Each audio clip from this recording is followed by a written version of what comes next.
जोहार झारखंड। हमारे झारखंड न्यूज़ से मैं चैतन्य कुमार भारती। अभी मैं विष्णुगढ़ प्रखंड में उपस्थित हूँ। यहाँ आप देखिए भारतीय जनता पार्टी के विष्णुगढ़ पश्चिमी मंडल श्री किशोर कुमार मंडल की अगुवाई में आज हेमंत सरकार के जन विरोधी योजनाओं को लेकर के घूसखोरी चरम सीमा पर है, उसको लेकर के जो है सो विष्णुगढ़ में 1 दिवसीय विरोध प्रदर्शन किया जा रहा है। इस भीड़ में भारतीय जनता पार्टी के सैकड़ों कार्यकर्ता शामिल हुए हैं और पूरे ये 7 मील चौक से लेकर के अभी यह मेन रोड से होकर के विष्णुगढ़ पूरा भ्रमण करते हुए अंचल तक पहुंचेंगे और वहां जाके विरोध प्रदर्शन करेंगे। अभी आप देख सकते हैं कि यह भीड़ जो है सो काफ़ी सैकड़ों के तादाद में यहाँ जी अफसरशाही को लेकर के यह धरना प्रदर्शन किया जा रहा है। महिलाएं इसमें बढ़ चढ़ करके भी जो है सो अपनी महिला सशक्तिकरण को दिखा रही है जी। अभी हम आपको पूरा समूचा भीड़ को दिखाएंगे, एकत्रित इस भीड़ को दिखाएंगे जी।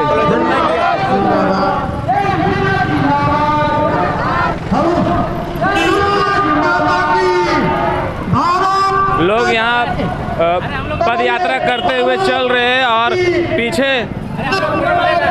पीछे जो है सो बाइक सवारी मोटरसाइकिल के द्वारा भी लोग जो है सो इस पर चलते हुए आगे बढ़ रहे हैं, विरोध करते हुए आगे बढ़ रहे हैं। हेमंत सरकार की नीतियों के खिलाफ यह विरोध प्रदर्शन किया जा रहा है। अभी हम पहले चलेंगे और वहां भी दिखाएंगे। इसमें अतिथि के रूप में माननीय विधायक श्री जयप्रकाश भाई पटेल जी आएंगे और वे अपने बातों को रखेंगे, उनकी बातों को सुनेंगे। प्रदेश की जनता हर एक प्रखंड मुख्यालयों में धरना प्रदर्शन के माध्यम से अपना आक्रोश प्रदर्शित कर रही है कि अब झारखंड मुक्ति मोर्चा कांग्रेस और राजद की सरकार चंद दिनों की मेहमान है। जैसा कि आप अखबारों के माध्यम से और सोशल मीडिया के माध्यम से हर एक दिन झारखंड में नई समाचार आपको सुनने को मिल रहा है। जहां तक 1932 के खतियान का मामला है तो झारखंड मुक्ति मोर्चा ही केवल नहीं बल्कि झारखंड का पूरा सदन उसको स्वीकृत किया है और 1932 का खतियान का मामले को आगे बढ़ाया गया है। लेकिन झारखंड मुक्ति मोर्चा के लोग इसको लागू नहीं करना चाहते हैं। वो कैसे लागू नहीं करना चाहते हैं? अगर उनको लागू करना रहता तो ऑर्डिनेंस बिल लाते और ऑर्डिनेंस बिल लाकर कल के तारीख में पूरे झारखंड में पूरे प्रदेश में लागू कर दिया जाता और तत्काल रूप से यहाँ के झारखंडियों को 1932 के खतियान के आधार पर नौकरी मिलना शुरू हो जाती।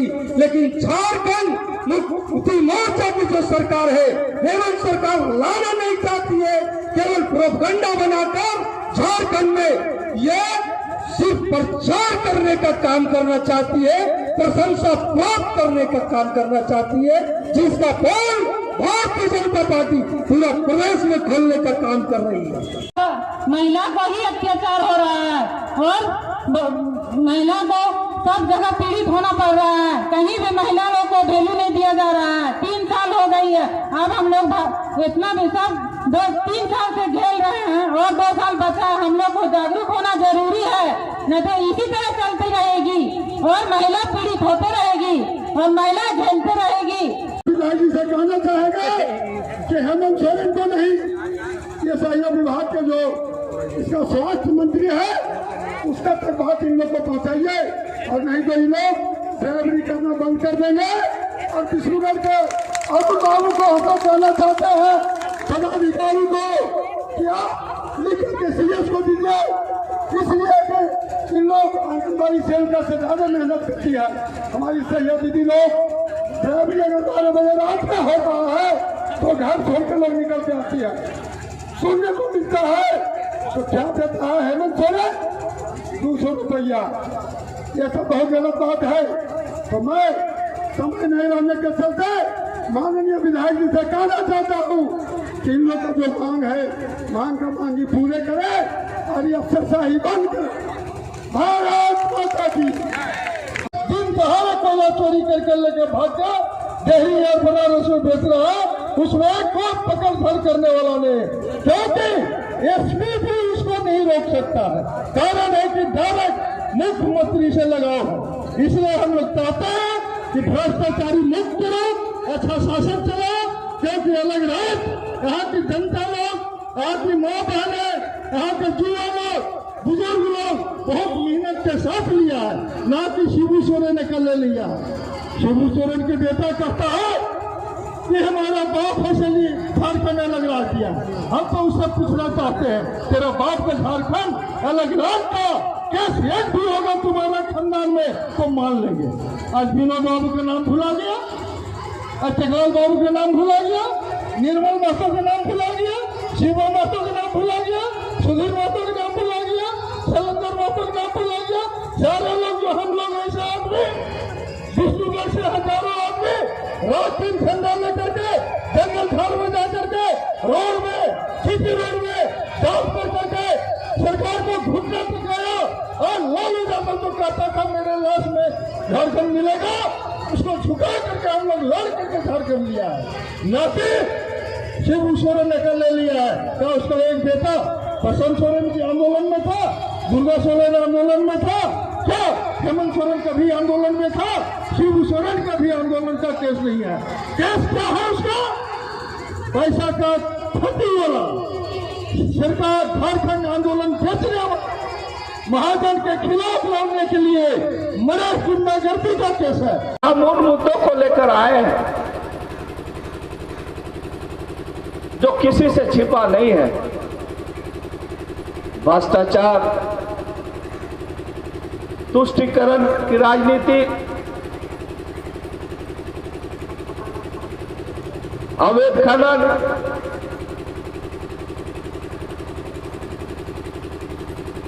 अव्यवस्था,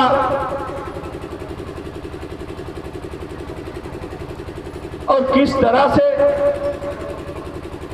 अभी हमारी महिला मंडल अध्यक्ष अंजू जी बता रही थी, सही माने में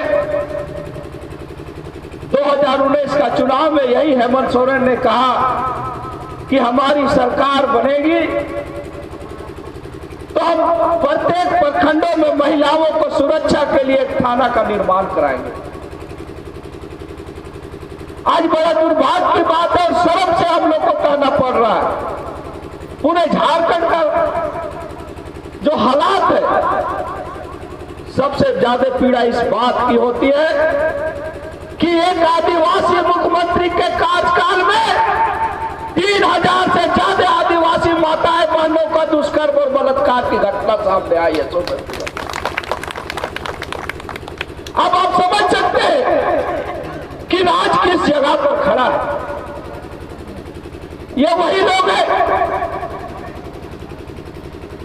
जो मधु कोड़ा के राज में मलाई खाया, वही कांग्रेस, वही राजद, वही जेएमएम, लेकिन जेल जाने का पारी में सिर्फ अकेला मधु कोड़ा को छोड़ दिया। मधु को सभी लोग निकाल लिया, कोड़ा को कोड़ा दिलवा दिया। ये वही भ्रष्टाचारी लोग हैं, लेकिन झारखंड की जनता समझ नहीं पाई और कुछ हम में भी गलतियां रही। जो पिछले चुनाव में आपस में हम ठीक से चुनाव में उतर नहीं पाए, इसका फायदा लोगों ने लिया, लेकिन भारतीय जनता पार्टी का वोट प्रतिशत में कमी नहीं आया। कल हम लोग सदन में थे, मुख्यमंत्री जी अपनी बात को रख रहे थे,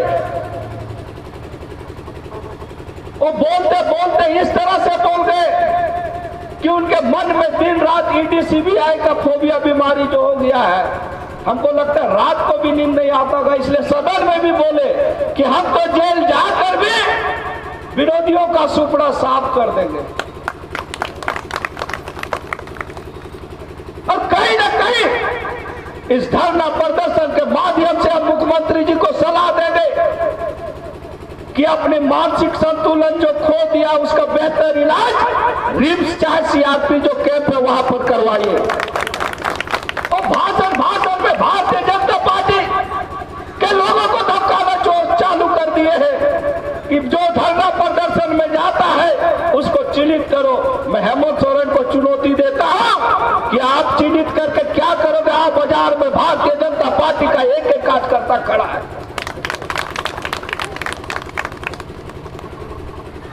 सत्ता का गर्व में इन लोग जो काम कर रहा है, ईडी सीबीआई भुवनेश्वर में नहीं जा रहा, उड़ीसा में भी तो सरकार है, अन्य प्रदेशों में भी ये नहीं जा रहा है, आपके पास क्यों आ रहा है?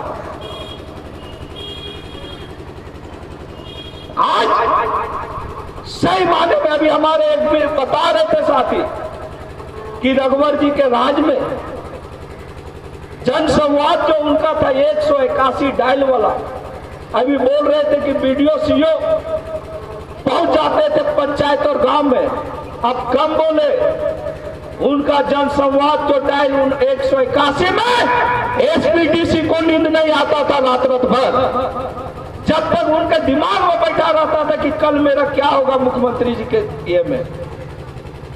तो कहीं ना कहीं आज प्रशासन ये लोग पूरा ट्रांसफर पोस्टिंग का एक तबादला का उद्योग कर दिया है। डीसी को पैसा लिए बगैर पोस्टिंग नहीं होगा, एसपी का पैसा लिए बगैर पोस्टिंग नहीं होगा। और तो जिस तरह से हम लोग कोई काम करते हैं या फिर कोई गाड़ी घोड़ा फाइनेंस कराते हैं कि डाउन पेमेंट कितना है, डाउन पेमेंट देने के बाद इंस्टॉलमेंट जो देते हैं जिसको ईएमआई बोलते हैं, झारखंड का पदाधिकारी जहां कुर्सी पर हम लोग के आम जनता की पैसा को लूट कर ईएमआई भर रहा है और अपना घर का खजाना भरने का काम कर रहा है। तो कैसे समझ सकते हैं कि यह सरकार साफ सुथरा सरकार यहाँ के लोगों के बारे में सोचे। मैं पूछना चाहता हूं माननीय मुख्यमंत्री जी, आप राज्य का खान मंत्री रहते हुए अपने नाम पर आपने खान ले लिया, ये झारखंड की जनता ने तो नहीं कहा था। आप तो झारखंड की जनता के भलाई के लिए बात करके आप सत्ता में आए और कल सदन में भी बोले कि झारखंड अलग राज्य हुआ गुरु जी का देन है, और दूसरा किसी का नाम लेने तक का नहीं। मतलब अलग राज्य सिर्फ शिबू सोरेन ने लिया है, उसमें यहाँ की आदिवासी मूलवासी यहाँ के बड़े तादाद में जो कुर्मियों ने भी जात समाज के लोगों ने अपना शहादतें दी, उसका भी जिक्र उन्होंने नहीं किया।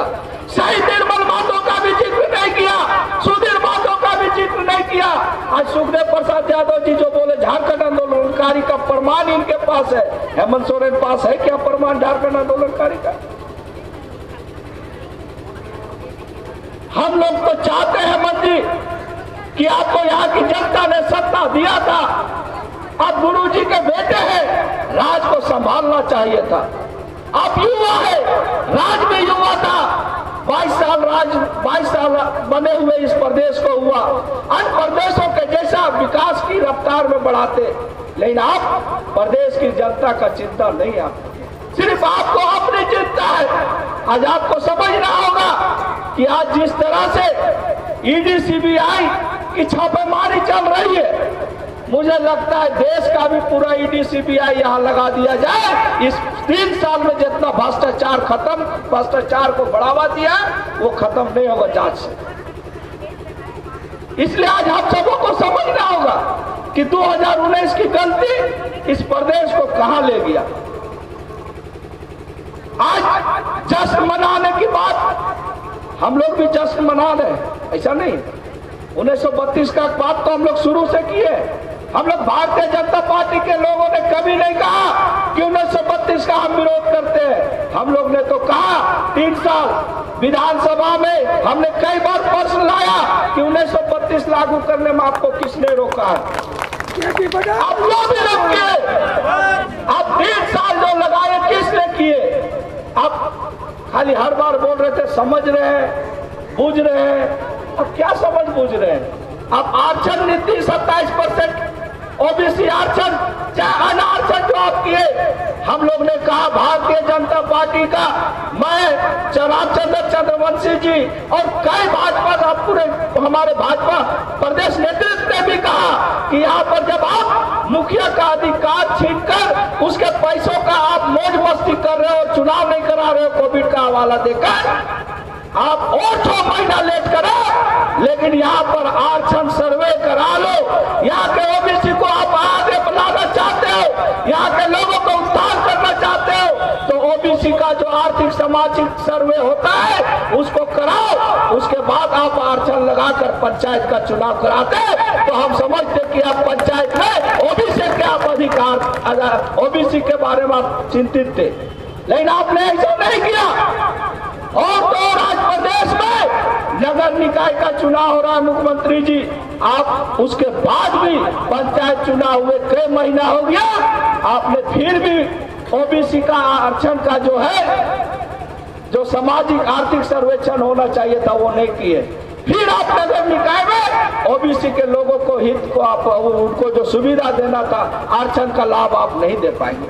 तो कहीं ना कहीं ये सरकार इनको लगा कि अब ईडी सीबीआई हमको जेल ले जाएगा, तो जनता को बुर्बक बनाने के लिए जल्दीबाजी में हम जिस तरह से सरना कोड को पास कर दिया उस तरह से 1932 और आरक्षण को पास कर दो। जनता के सामने हम कहेंगे हमने तो पास कर दिया, अगला लोगों ने होने नहीं दिया। हम लोग ने कल भी कहा, परसों भी कहा कि आज भी सदन में लाने का क्या जरूरत है। आप कैबिनेट से जो रघुवर दास जी ने जो संकल्प जारी किया था 1985 पसंद नहीं था और लोगों को भी पसंद नहीं था। कोई विरोध अगर आप में ज्यादा था तो कहने का मतलब था कि 1932 हमको अगर लागू करना था तो आप 1985 को आप संशोधन करके 32 लागू कर देते। आपको किसने रोका था? सरकार आपका था। भारतीय जनता पार्टी कभी नहीं बोली कि 1932 लागू नहीं कीजिए। हम लोग तो निरंतर सवाल लाए हैं कि 1932 आप लागू कीजिए, लेकिन यह सरकार अपने स्वार्थ के आगे किसी को सुनने वाली नहीं थी। आज इसलिए हम आप सबों से कहेंगे कि आज जिन वादों को लेकर इन्होंने कहा कि हम जितने अनुबंध कर्मी हैं सबको हम अस्थायीकरण कर देंगे, आज क्या हो रहा है? 12 लोग फिर आंदोलन की तैयारी कर रहे हैं। हमारी स्वास्थ्य सहिया बहने दीदी लोग बैठी हुई है, इन लोग का क्या होगा? यहाँ तक कि आप एक अच्छा से विद्यालय का निर्माण नहीं करा पा रहे और यहाँ एक अच्छे शिक्षक को आप नहीं दे पा रहे। विद्यालय में विषयवार एक शिक्षक की प्रतिनियुक्ति नहीं कर पा रहे मुख्यमंत्री जी, तो हम प्रदेश को आगे कैसे बढ़ाएंगे? इसलिए आज हम सबको समझना है कि यह सरकार की करनी कथनी में बहुत अंतर है। इसलिए आज हम सबको ये जो भ्रष्टाचार का जड़ है, हम लोग आज से 6 महीना पहले भी यहाँ प्रदर्शन किए थे, लेकिन आज आपके माध्यम से यहाँ के जितने भी प्रखंड के पदाधिकारी हैं उन लोगों से हम कहना चाहते हैं कि जयप्रकाश भाई पटेल को भोला मत समझिए, नहीं तो जरूरत पड़ने पर आपको औकात में लाकर हम लोग छोड़ देंगे। अगर हमारी जनता, हमारी भाई बहन, हमारे लोगों को आप तंग करना नहीं छोड़ोगे तो हम लोग सुधारने का तैयारी कर चुके हैं और सभी बातों से कहेंगे कि जो भी अफसर पैसा मांगता है, काम नहीं करता है, अलकुशिया लेकर जाइए और जो कुर्सी में बैठता वहीं पर लगा दीजिए। इसलिए आप सबों से कहूंगा कि आप अपने आप को कंट्रोल में रखिए। भ्रष्टाचार को बढ़ावा यहाँ के लोगों ने दे रखा है। आप इंतजार नहीं कर सकते हैं, बोले नहीं अभी नहीं होगा। अरे 10 को में जरूरत चीज काम 2-4 हो सकता है, लेकिन आप लोग जल्दीबाजी के चक्कर में इन लोग का आदत खराब कर दिए। और नहीं तो जितने भी हम कहेंगे भारतीय जनता पार्टी के एक-एक कार्यकर्ता और पदाधिकारियों को कि बीडीओ-सीओ को तो बाद में, पहले बीडीओ-सीओ के जो अगल बगल दलाल लोग हैं उसको पहचान करके चिन्हित करो और चिन्हित करके उसको बोलो घुसने मत दो कि किस हैसियत से वो दलाली करने के लिए आता है। इसलिए आज जरूरत है कि अभी सही में हेमलाल जी बोल रहे थे कि आज यही विशुनगढ़ की धरती है जो थाना का हुक्का पानी बंद कर दिया था। तो इसलिए आज हम आप सबों से कहेंगे कि हम सबों को आगे आना होगा। जब तक हम आगे नहीं आएंगे तो ये भ्रष्टाचारी सरकार और भ्रष्ट प्रशासन हम सबों की बात सुनने वाला नहीं है। आज जरूरत है कि हम सबों को एक संकल्प लेकर इन भ्रष्टाचारियों का जवाब दे सके। नहीं तो आज आप समझ रहे हैं कि यही विशुनगढ़ की धरती, कितने लोगों ने शहादत दिया झारखंड आंदोलन में। आज अभी सुखदेव यादव जी सही में बता रहे थे कि बिहार में क्या स्थिति था। और आज सबसे दुख की पीड़ा की बात हमें भी ये लगता है कि बिहार से ज्यादा जो स्थिति है, अगर और 2 साल बचा हुआ है, अगर हेमंत सोरेन सरकार अगर 2 साल या सरकार कार्यकाल पूरा कर लेगा तो हम लोग को लगता है कि बिहार में जो 97-98 में लालू राबड़ी का शासन था वह शासन व्यवस्था की स्थिति में झारखंड को मिला देगा, पूरा लॉ एंड ऑर्डर चौपट कर देगा। इसलिए हम सबों को जागरूक होना होगा और ये सरकार जो है इनके जन विरोध नीतियों को खुलकर हमको विरोध करना होगा, गांव-ग्राम में जाकर विरोध करना होगा। और हम कहेंगे फिर से कि नौजवान साथियों, खास करके भारतीय जनता पार्टी के लोगों से, कि आप समय समय पर प्रखंड में लोगों को चिन्हित कीजिए कि कौन व्यक्ति काम में डिले कर रहा है। किसी का मोटेशन अगर सही में है तो वो 6 महीना क्यों लेट कर रहा है, वो सब चीज हम लोग के नजर में भी लाइए। किसी का इंदिरा आवास का पेमेंट का भुगतान है, वो 6 महीना क्यों रुकेगा? ठीक है, फंड में पैसा नहीं तो रुकेगा, लेकिन अगर विलम्ब हो रहा है तो वो जानकारी हम लोग के नजर में लाइए। अब हम लोग को बताइएगा नहीं तो बहुत सारी समस्या और बढ़ते चल जाएंगे। इसलिए हम चाहते हैं कि आज इस प्रदर्शन के माध्यम से आज हम सब संकल्प लें कि इस विशुनगढ़ प्रखंड में जो भ्रष्टाचार इस प्रखंड मुख्यालय में जो हावी हुआ है उसको खत्म करने का संकल्प लें। इन्हीं चंद वाणी के साथ अपनी वाणी को विराम देते हैं। जय हिंद, जय भारत।